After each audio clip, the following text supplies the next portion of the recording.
What up, what up, what up, Lakers Nation? How y'all doing, man? Welcome back to Bleacher Report for your Thursday, April 10th edition of Lakers Daily. Welcome back, welcome back, welcome back. Remember, we are here every day of the week, Monday through Friday, 7 p.m. Eastern Time, 4 p.m. Pacific. We got you loaded for all things Lakers. And it's not just a regular season thing, it's a postseason thing as well. So we'll be here all postseason into the off season. So make sure you're locked in right here every day of the week, Monday through Friday, for Lakers Daily. And here we are, man. We are at the end of the season, 2 games remaining. We got games Thursday. The Lakers play tomorrow. And then everyone plays tomorrow, and everyone concludes their season on Sunday. So literally, we are here at the end of the road for the regular season. But hold up, it's nothing to be down about. Don't be sad, because your Los Angeles Lakers have clinched a playoff spot. It's official. It became official on last night. We kind of all knew that they would, one way or the other, but it is officially official. The Lakers are in the playoffs. They have secured a top 5 seed. We're going to talk all about that in a second. But before all of that, okay, so I'm your boy LOE, which stands for Lakers Over Everything. So normally it's Lakers over everything. We're talking Lakers trump everything, right? But tonight, or today on tonight's show, it's Luka Doncic over everything. We got to talk about Luka the Don, his return to Dallas, his first game back in Dallas, and boy, oh boy, oh boy, what a wild ride it was. What an amazing night it was. Emotional night for Luka as that tribute played. We saw him there just full of emotions. It wasn't just like one tear coming down the eye. I mean, it was tears. His face was full of tears. He had to ask for a towel. Once I saw him get that towel, I knew it was going down. And wow, when I saw that, I just questioned, like, is he going to be able to play? That's a lot of emotion. Is he going to be able to play? And not only did the man play, the man balled out. Man, I love me some Luka Doncic. I was a big Luka fan before the Lakers acquired him, but now seeing his passion for the game, his passion for every single play, the way he barks at the fans, the way he barks at the refs, it's just a match made in heaven. Luka Doncic is a superstar, the superstar for the Los Angeles Lakers. If there's ever one, a superstar that embodies this fan base, it's Luka Doncic, because the Lakers fans, we know they're the most passionate fan base in all of sports. We're not talking about just the NBA. We're talking about in all of sports. And Luka matches that passion. Laker fans, we live and die by every game. Remember, Darvin said it last year. He tried to clown us or diss us, saying that, we can't live and die by it, but we do. It's just the purple and gold is just, it's life for us, right? We go to bed with every win and every loss we lose. We can't sleep at night. And Luka is the same way. That passion just matches the energy of Lakers Nation, and we just love it. We love it. We love it, man. And you saw it in full display last night. You saw the humanistic side of Luka last night, the emotion. So anyone questioning how much Dallas meant to Luka and how thrown off he was by this, I think you put all that to bed. Just seeing his reaction last night to that tribute video.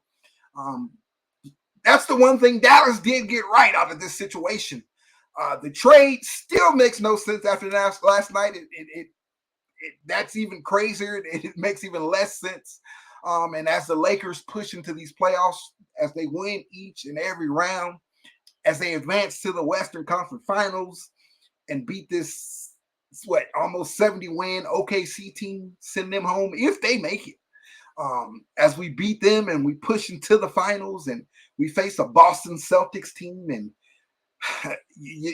everyone's picking Boston over us, and as the Lakers go in and they beat Boston and they win championship 18, it's going to make even less sense, right? there's just by no stretch of the imagination does the move make any sense. It just doesn't. And then you see what Luka does last night compared to what AD did last night. And it's just wow, wow, wow. And the fire Nico chants, the fans are letting be known how they feel. It's just, it's insane. It's insane. But back to Luka, man. 45 points last night. After showing all those emotions, you would think he was going to go out there and struggle, right?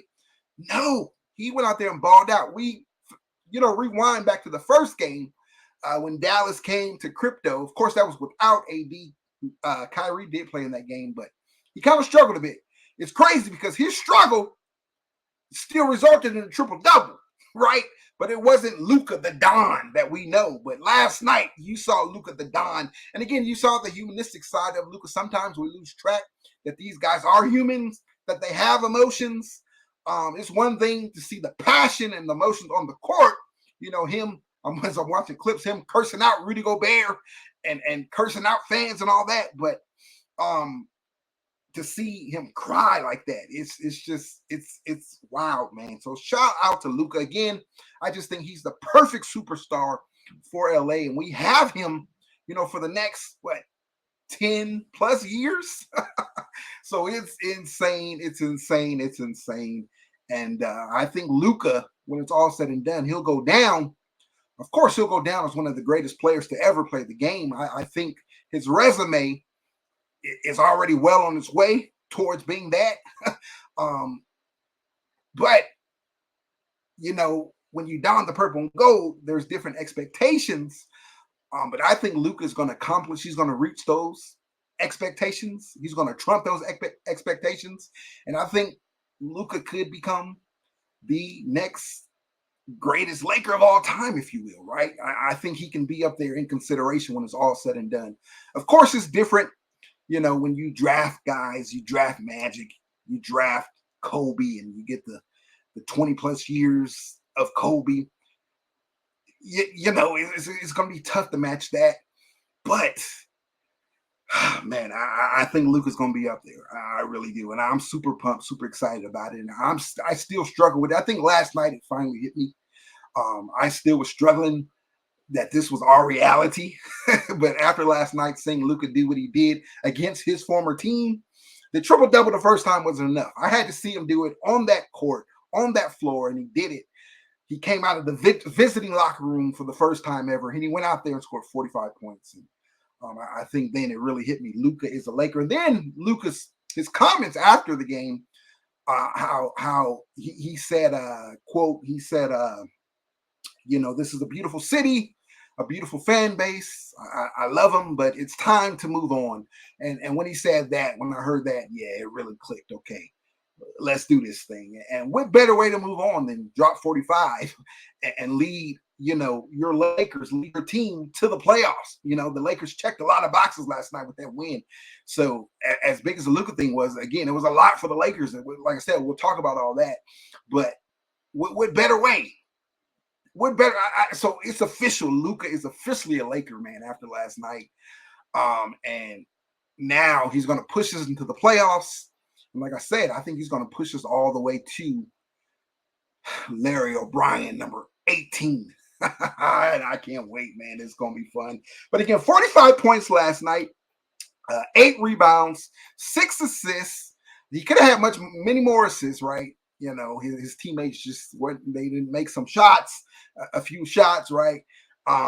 So he could have been flirting with a triple-dub last night, but it is what it is. I wanted the 50 points. I thought he was going to get it. JJ wanted the 50 points too. He said he was disappointed that Luka didn't get the 50. He finished with 45, so I guess we'll settle for that. We'll take it, I guess. But 4 steals last night. Luka was active. 4 steals. And the Lakers, they had 14 steals total last night. So you're starting to see shades of that defense, which we're going to talk about. But 4 steals, so Luka was active on the defensive side of the ball. He was 7 of 10 from 3. 7 of 10 from 3. So that's just insane. Something that we just haven't had as a Lakers fan base in a long time. Someone who can come out and knock down threes on a consistent basis like that, night in and night out. And right off the tip, man, Luka was going at it, right? He had 14 points in the first period, 14 points. And right away, I think he let it be known we're in for one of those nights. Now, I didn't think it was going to get to 45, but 14 points in the first quarter. And then he had 17 in the second quarter, 31 points in the first half alone, 31 points. And it was like, wow, bro. I was just flabbergasted at that point. I just couldn't fathom what I was watching, right?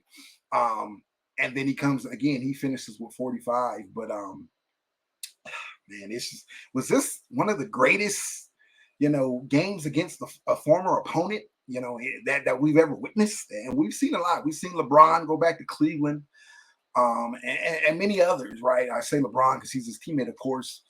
So we'll keep that list short. But what Luka did, it's definitely up there. It's definitely up there. Luka did make some history last night. He joined.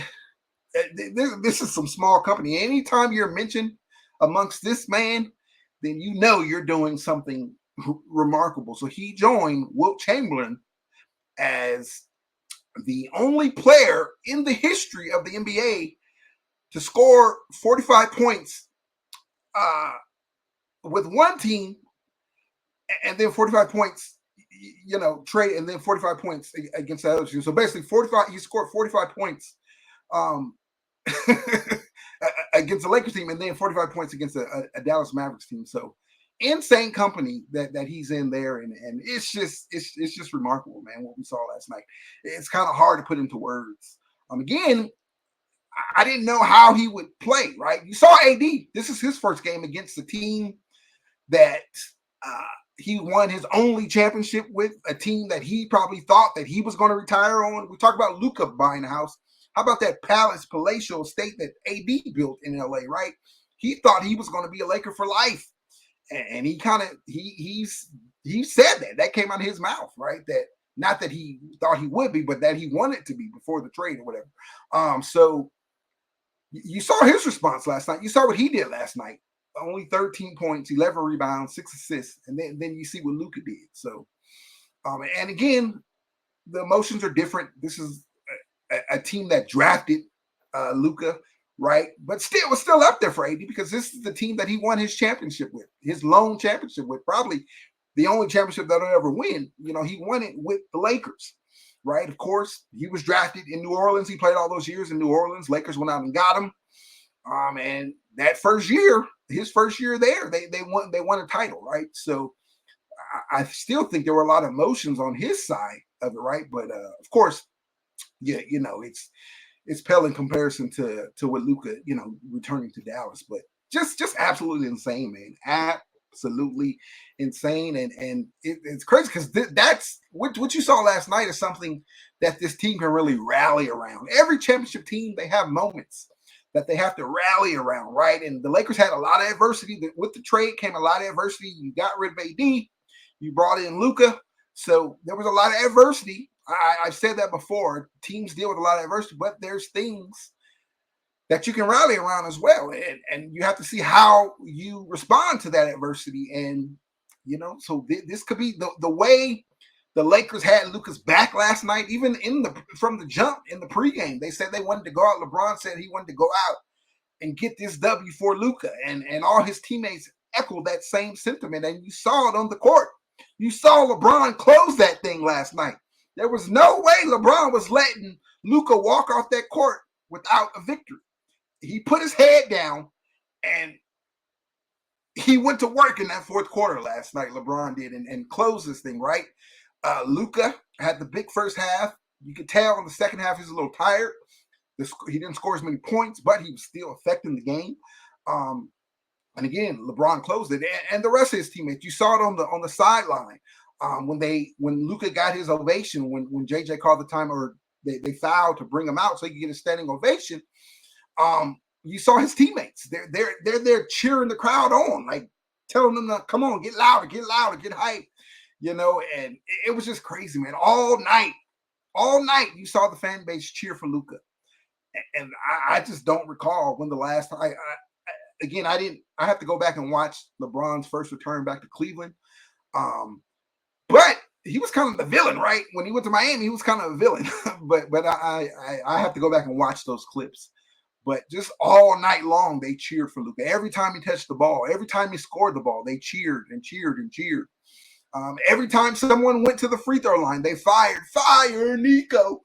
So they made their voices heard last night. But it was just crazy to see. Like I said, I tweeted, man, I wish there was some way that the Lakers could play Dallas in the playoffs, because it'll be a whole those will be like home games, right? Because they're obviously going to cheer for Luka. So just the fan base having that moment to cheer for Luka and showing their gratitude towards Luka.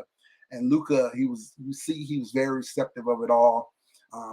He wasn't even like barking at the referees last night, or he didn't find a fan in the crowd and going back and forth with the fan. No, you didn't see any of that last night. You saw a different version of Luka.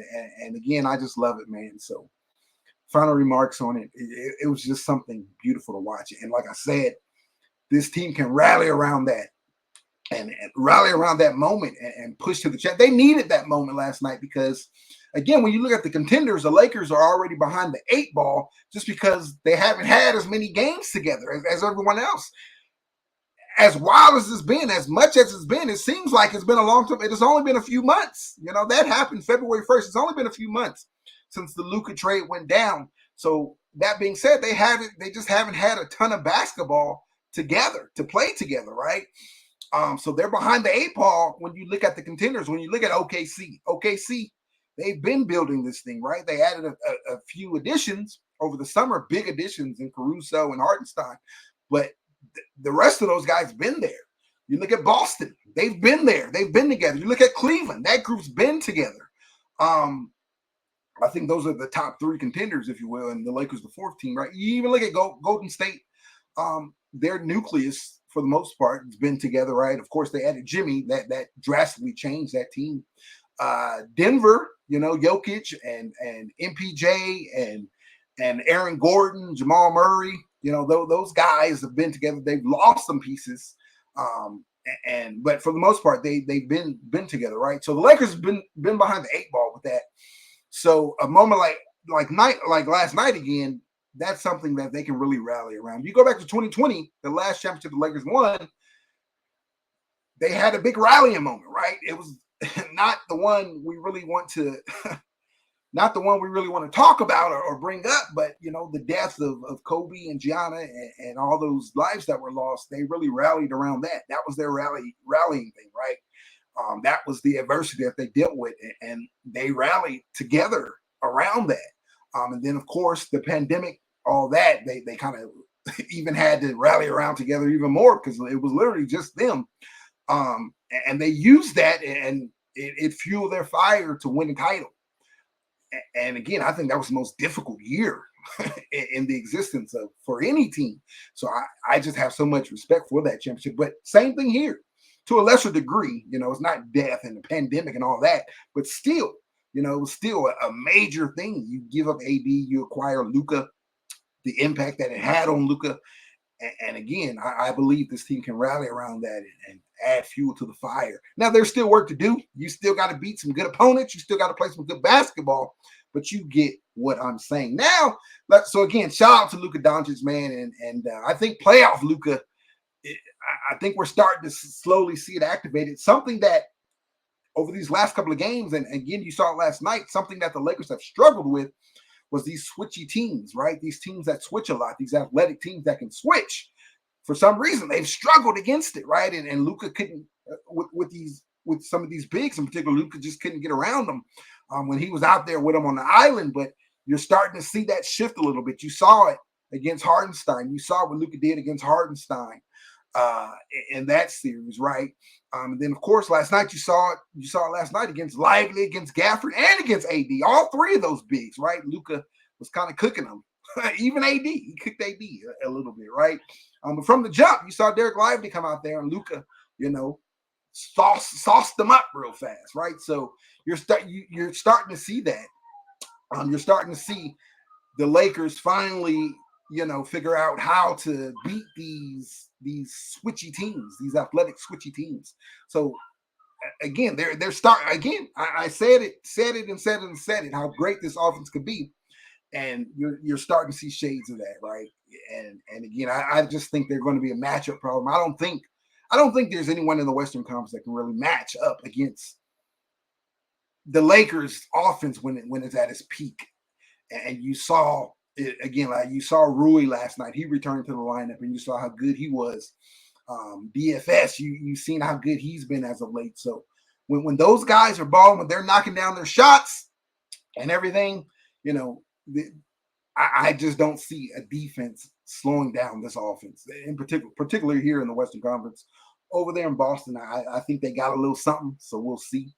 Of course, that's the dream matchup that we all want, but yeah, all these other teams, I believe that the Lakers, I like our chances against all of them. Right now, again, big win last night.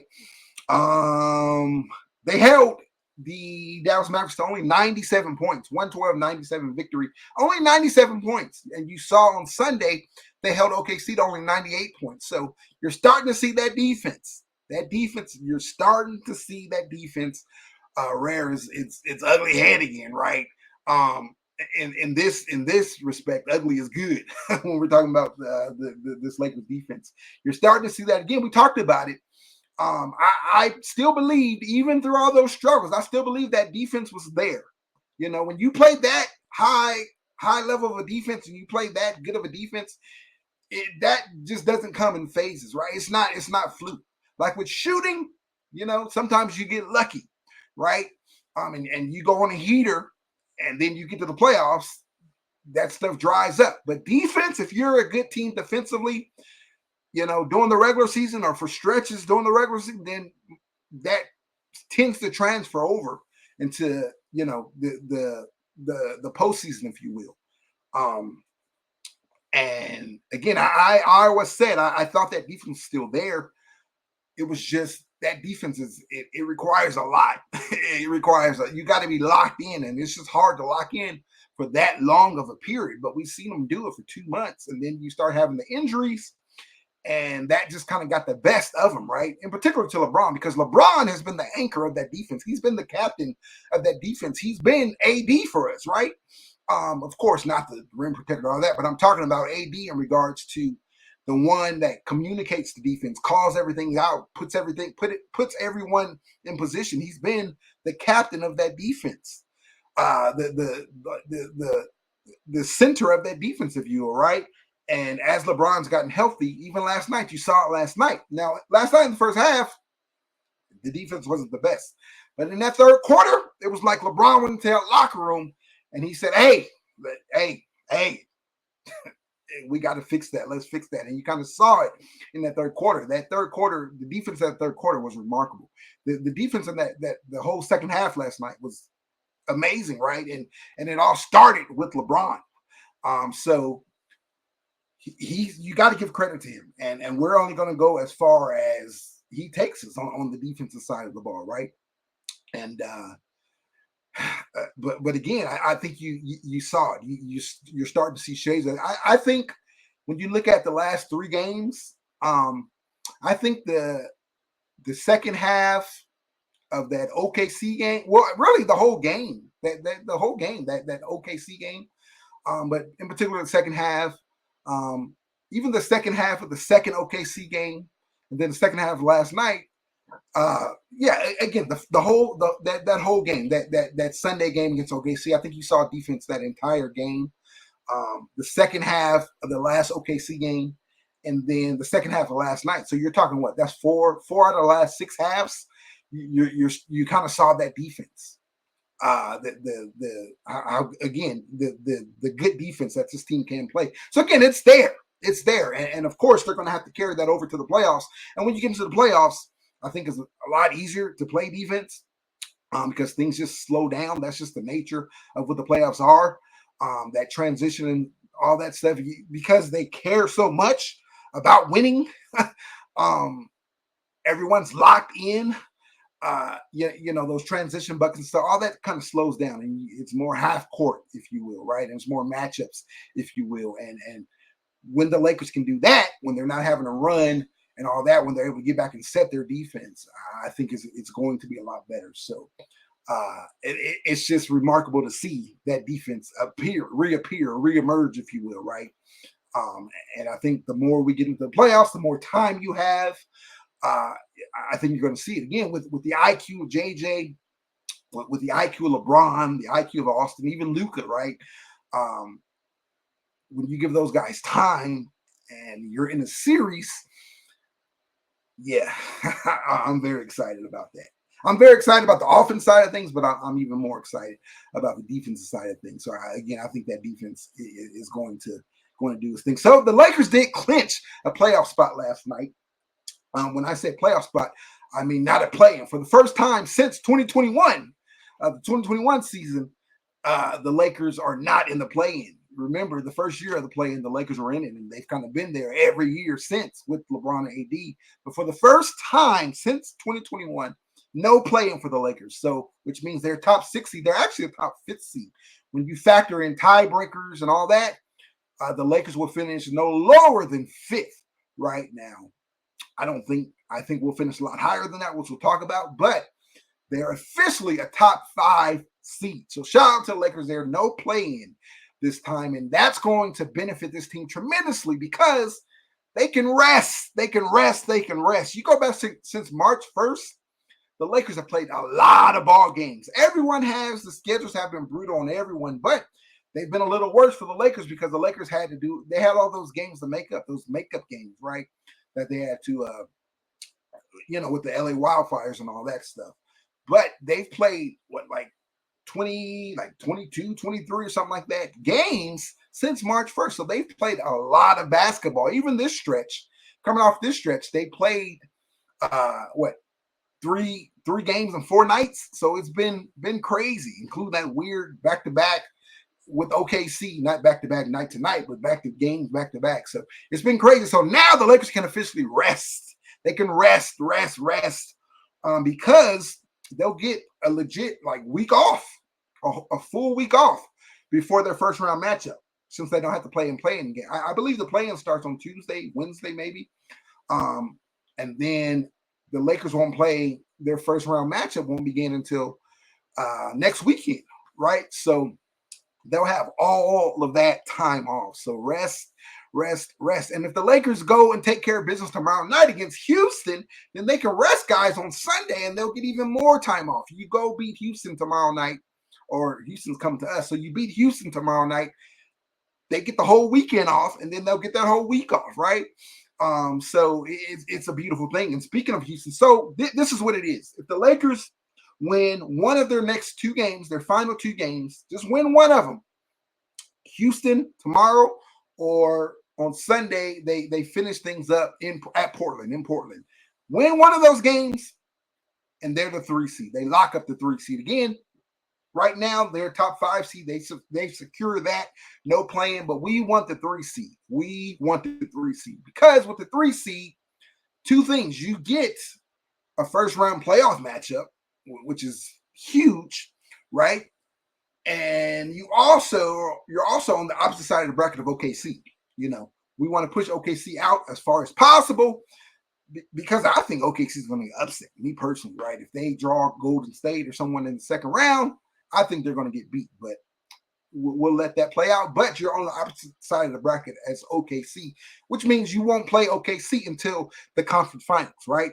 So that's what the 3 seed does for you. If you don't get the 3 seed, if you get the 4 or the 5th seed, then you're on the same side of the bracket as OKC, which means OKC wins their first round matchup. You win your first round matchup. You play OKC in the second round. Yeah. And also, if you're the 5th seed, you got to go on the road. You don't have home court advantage for the first round because 4 plays 5, but 4 is the higher seed. So they'll have the home court advantage, if you will. So get the 3 seed, that secures home court. That's the highest seed that the Lakers can get. When the Lakers lost the other night, unfortunately, when the Lakers lost on that second game to OKC with the Luka ejection, which, by the way, the technical foul was rescinded. So everyone who was saying whatever they were saying, it was the wrong call. The NBA came and rescinded the technical foul. So anyways, I just had to point that out for all the haters out there. But anyways, when the Lakers lost that game, which when Luka got ejected, they were up 108 to 107, I believe. So they had the lead with 7 minutes left. I'm just saying, we don't know how the thing would have ended. OKC probably still ends up winning the game, but still, you eject our best player with 7 minutes to go. Come on, man, for that. Come on. But anyways, back to let's get back on track. So when the Lakers lost that game, Houston, they locked up the 2 seed. The Lakers pretty much they had to win out, and they needed Houston to lose out. But with that, they secured the 2 seed. So last night, Houston, they didn't play their guys against the Clippers. I think Jalen Green played, but I think that was it. Everyone else sat out. Now the question is, they did it last night against the Clippers. Are they going to do it tomorrow against the Lakers? Right? Because a couple of things. One, they secured the 2 seed, so no matter what, they can't move up or move down. So they may just rest their guys and get ready for the playoffs, right? That's the logical way of thinking. But on the flip side of it, everyone plays against the Lakers. No one ever sits out against the Lakers. Like even OKC, they played those 2 games, and then last night, no SGA, no Holmgren, no Holmgren played, no Hardenstein. I think the only Chet played, J-Dub played, and Caruso played, but I think everyone else kind of sat out last night. So you just can't count on guys sitting out when they play the Lakers. They come back from injuries and everything else, right? They rise from the dead, they come out their graves, everything when the Lakers are on the schedule. So it'll be interesting to see what Houston does tomorrow, because Ime Udoka, him and LeBron, they have that beef going still.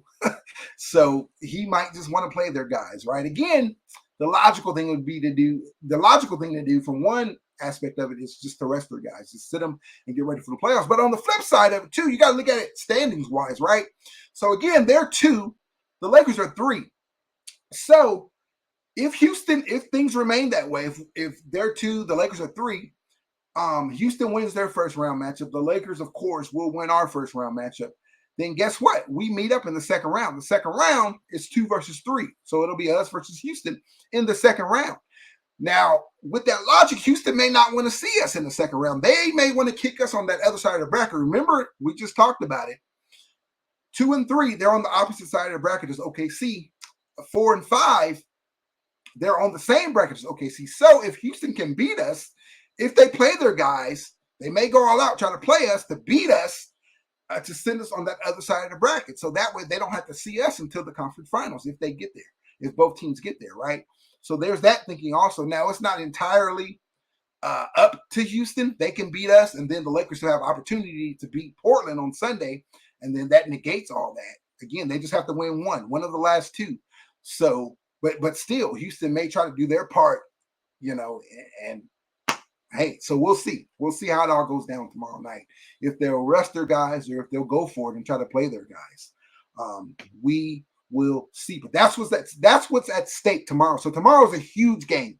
Last night was a huge game. It was a must. We needed that game. We had to win that game with all the emotions and the Luka's return and all that stuff that was going on. We had to win that game, and the Lakers went out and got it. So with that, again, they secured a top 5 seed. They also secured the Pacific Division. So they're Pacific Division champions because Golden State blew the game last night against San Antonio. San Antonio team that was coming off a back-to-back. A San Antonio team that don't really have anything to play for. And they beat Golden State. It was a buzzer beater. I was watching it live. It was crazy, crazy, crazy. Harrison Barnes. He did play for the Warriors. So against his former team, he hit that huge buzzer beater last night. And that pushed Golden State all the way down to the 7th seed. They're 7th now. So it's crazy. As a matter of fact, let me give you the standings. Of course, OKC 1, the Rockets 2. As of right now, the Lakers are 3 again. That can be set in stone if you beat Houston tomorrow night. If not, if you lose to Houston, then you have to beat Portland on Sunday, right, to lock in that 3 seed. Denver is 4. They had a big win last night, their first game without Malone. So they're 4. The Clippers are 5. The Clippers, who've won 6 straight games. So they've been low key, one of the hottest teams. So they're 5. Memphis is 6. They're winners of their last 3. After kind of going on a slump, they're trying to rebound here. They're winners of their last 3. Again, the Warriors are 7th, and then the Timberwolves are 8th, and then 9 and 10 down there. I think those spots are pretty much secured. Is the Kings and the Mavs. So they'll see each other in the play-in. Remember, the play-in is 7, 8, 9, 10. 7 plays 8. The winner of that, they claim the 7th seed, and then their first round match will be against the 2 seed. The loser of that plays the winner of 8 and 9. The loser of 8 and 9, they're done. It's single elimination there. They're done. But the loser of 7 and 8 plays the winner of 9 and 10. And yeah, that's how the play-in goes. Again, I think the play-in starts Tuesday or Wednesday of next week. But yeah, so those are your top 10 right there. Those are your top 10 there. But again, 4 and 5. So Denver and the Clippers, they're tied with 32 losses, and the Grizzlies. So 4, 5, and 6, they're all tied with 32 losses. And then the Warriors have 33 losses. The Timberwolves have 33 losses. So those guys are all, this thing is going to come all the way down to the wire. It's going to come down to Sunday. Literally Sunday, the final game, the final day of the regular season, which is great for the NBA. That's exactly what they want. This thing is going to come down to that. So I can't even sit here and tell you, the matchups right now. But I can say if things remain the way they are, if the Lakers keep the 3 seed and everyone else stays, which they won't because some of these teams play each other. Like tonight, Memphis plays Minnesota tonight. That's the big game tonight. So that's the game I'll be watching tonight because that has huge, huge, huge significance on what happens, who keeps that 6 seed or who moves up a little further or who stays down there in the 8 seed. So that's a big, big, big game tonight. But as of right now, if the playoffs begin, the Lakers match up. They would play Memphis in the first round. We're 3. Remember, 3 plays 6. So we will play Memphis in the first round. The Rockets will play the Warriors in the first round. Again, it's a little murky with 7, 8, 9, and 10 because they still have to play the play-in.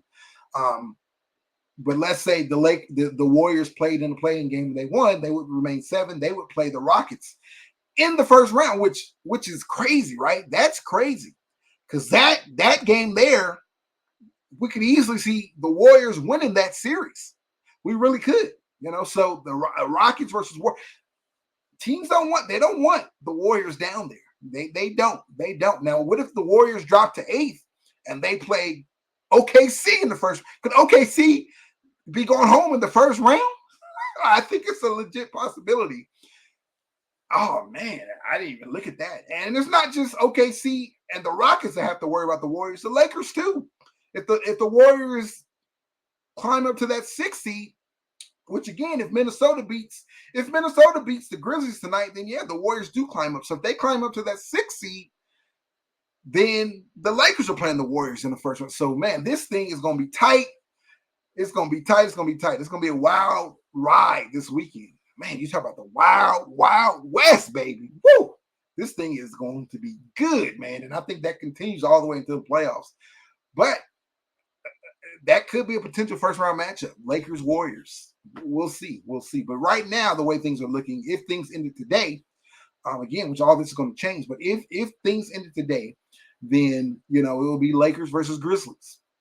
That would be our first-round matchup. And out of all the teams, I think the Grizzlies are the team that everyone wants. I think they're especially the Lakers. I think, we hear our boy Shea talking about Lakers in 5, but I think that one's a sweep.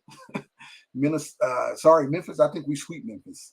I really do. At worst, it's a 5-game series, but I see a sweep in Memphis there. The Warriors, I think that could be a 6 or 7-game series. That thing might go the distance, right? So that'll be crazy for a first-round matchup. Minnesota, if Minnesota climbs up to 6, I think the Lakers win that series easily. I think that's a 5-game series.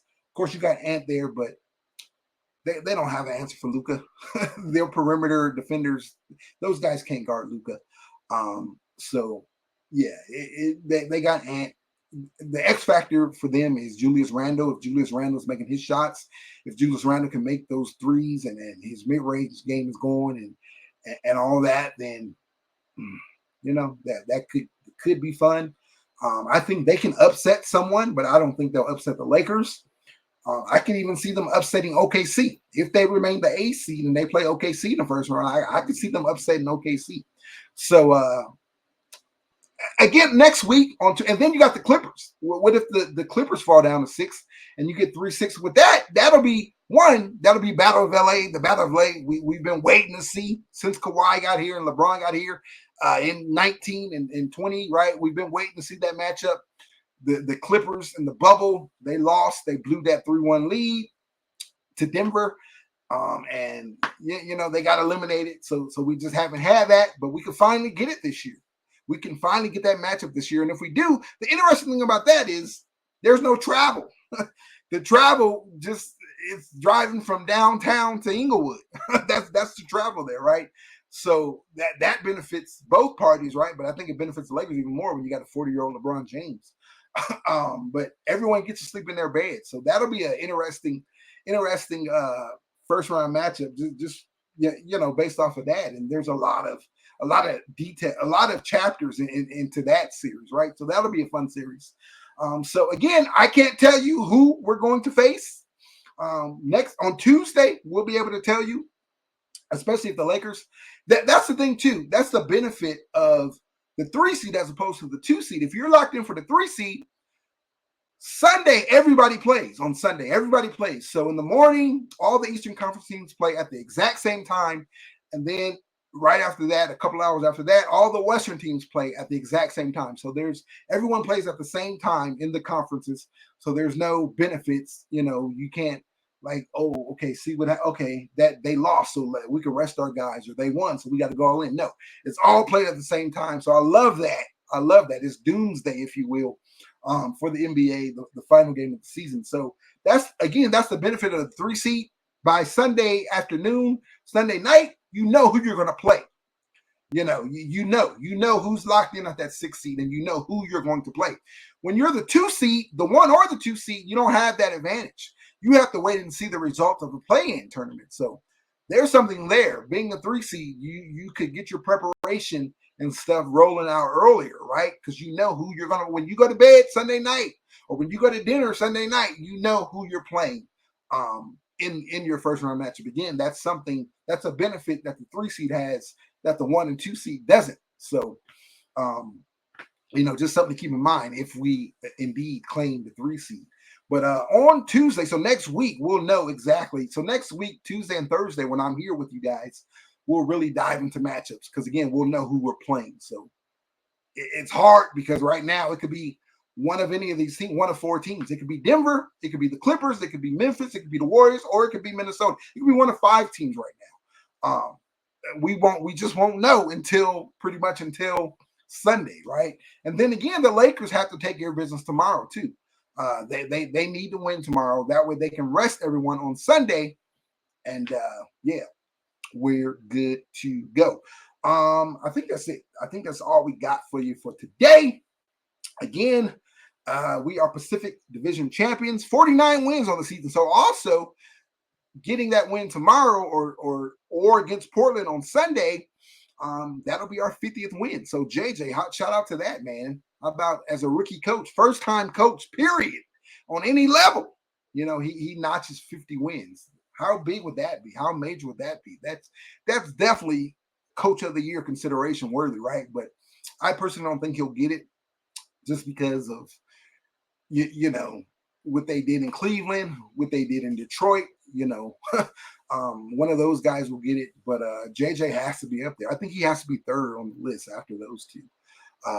So it's unfortunate, but it is what it is. Also, let me give you the other. Again, you got Minnesota versus Memphis tonight, so that's the game.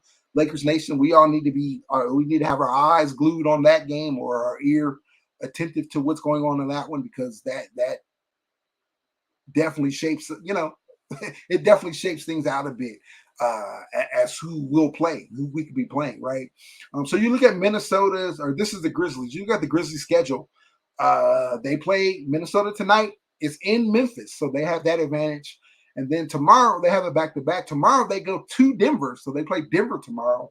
And then on Sunday they play the Mavs. They end their season against the Mavs.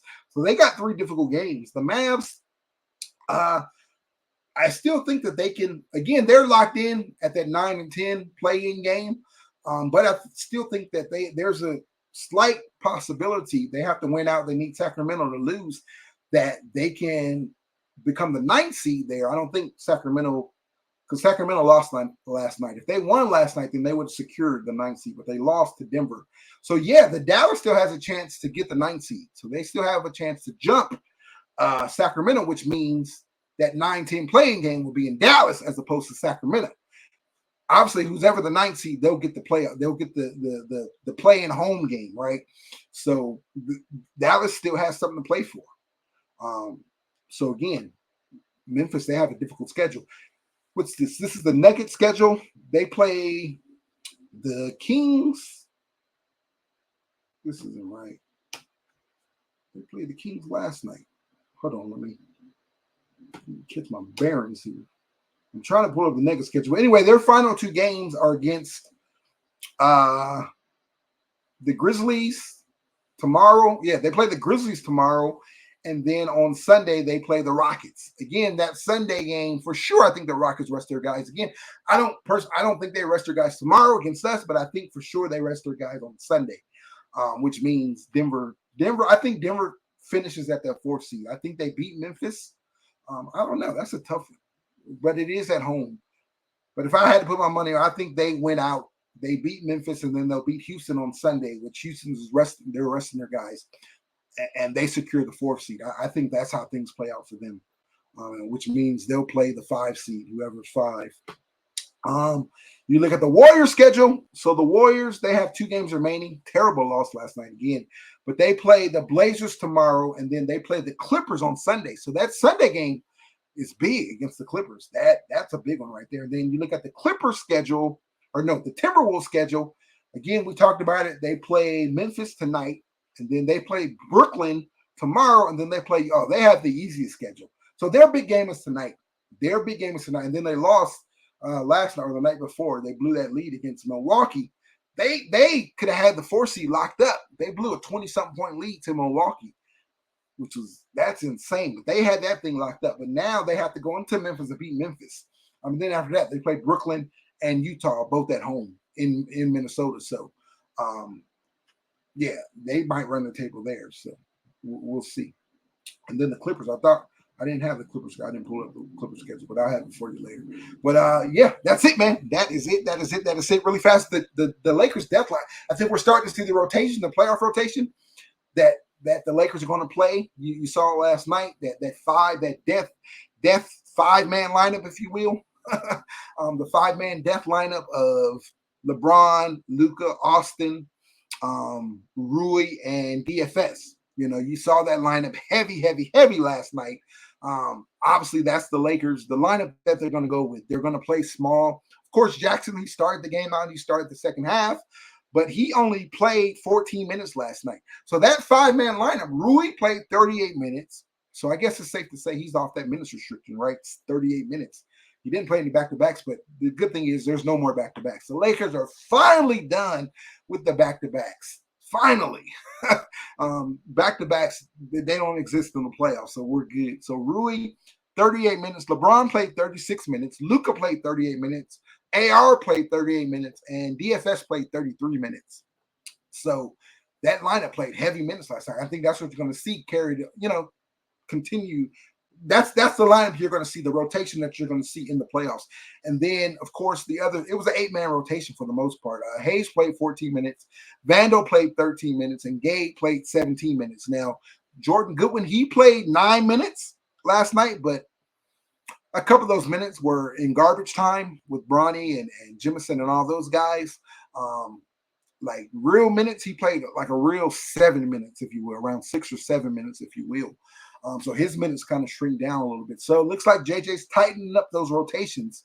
And I think that's going to be the case moving forward into the play. I just wanted to mention that really fast. And that Death 5 lineup, in 210 possessions, very small sample size, but 210 possessions, they're plus 22.6. Plus 22.6. They're outscoring their opponents by 22.6 points. That is insane. And then they're in the 86th percentile on defense, and they're in the 100th percentile for points per possession, per 100 possessions, if you will. So again, very small sample size, but I don't think that's a fluke at all. How talented those guys are, the IQ of those guys, and just how good they are together. You know, the gravitas of Luka, it just opens things up for those shooters, for DFS and for Rui, right? In particular, that lineup is going to be dangerous. I think that's a very difficult lineup to stop, right? To slow down. Even these teams with these bigs, we thought that would be the Lakers' kryptonite, but no, you can't really play multiple bigs, two bigs. Dallas tried to do last night. They couldn't really do it. AD was as much as AD said he didn't want to play the 5. For the most part, he was the 5 last night. For the most part. Lively, they kind of played him out off the court. And then in the second half, you saw Gafford and AD a bit. But that's tough. When the Lakers go small with that small 5 lineup there, right? They're going to test your bigs to rotate out to those corners, to get out there and guard those corners. And when Rui is knocking down shots, when DFS is knocking down shots, and then also the others, like if Gabe is out there when he's knocking down shots, same thing, those corner shots. If Goodwin is out there, and then if Connect even is out there, if he gets a call, it's going to be tough to stop that lineup. Who's ever out there, it's going to be really tough. And if you blitz Luka, if Luka, if the outlet is LeBron or AR, right, on that short roll, if it's those guys and they're coming downhill 4-on-3, right? Because if you're blitzing Luka, you're sitting 2 guys in Luka, you only have 3 defenders left, right? He outlets to LeBron or AR, and now you got 4-on-3. They're going to kill defenses that way. They're going to, again, this Lakers offense is scary. It's scary, right? It's scary. I can't wait to see it in the playoffs. We got to get out of here. We're way over our time. But yeah, next week we'll start talking about matchups. But we'll be back tomorrow for your Friday edition of Lakers Daily. Legends of Winning. He'll be here and he'll get you hyped for tomorrow night's game. Yeah, big game tomorrow night against the Rockets. Remember tonight, Minnesota, Memphis. That's the big game we want to watch tonight. And man, again, shout out to Luka Doncic. Shout out to the Lakers defense. We talked about the Lakers defense earlier, but how about what they did to AD? 13 points. 13 points. 13 points. They fronted him. And again, we said we thought that the Lakers kryptonite would be bigs. No, we played the best bigs in this league. We played Cat. We played Jokic, AD last night. The Lakers bottled them all up. They bottled all those bigs up, man. They front those bigs, the rotate, the help, that comes, as I'm watching the highlights of last night's game. Luka just got a steal, goes down, kicks his DFS. Oh, he missed it. Oh, that was Austin tipping. How about that tipping from Austin last night? Insane. But back to what we were saying, yeah, that defense, man, they fronted him right. And then as soon as he caught the ball, booyah, that helped rotate it right on over and double team him. And they just had AD bottled up. But it wasn't not just AD. They did the same thing to Cat. They did the same thing to Jokic. So again, just another thing to get excited about this defense, man. We are legit. We are for real, man. And soon we can stop talking about it and we can be about it, man, and get 16 wins and get to championship 18. All right, we're going to end things there. I'm your host, LOE, which stands for Lakers Over Everything. That's where you can find me at on all platforms. Remember, join us back right here tomorrow for your Friday edition of Lakers Daily. And all postseason long, we will be here, baby. Enjoy your night. Lakers back at it tomorrow against Houston. Big game tomorrow. Win one of these last 2, and we claim the 3 seed. All right. Peace out, y'all.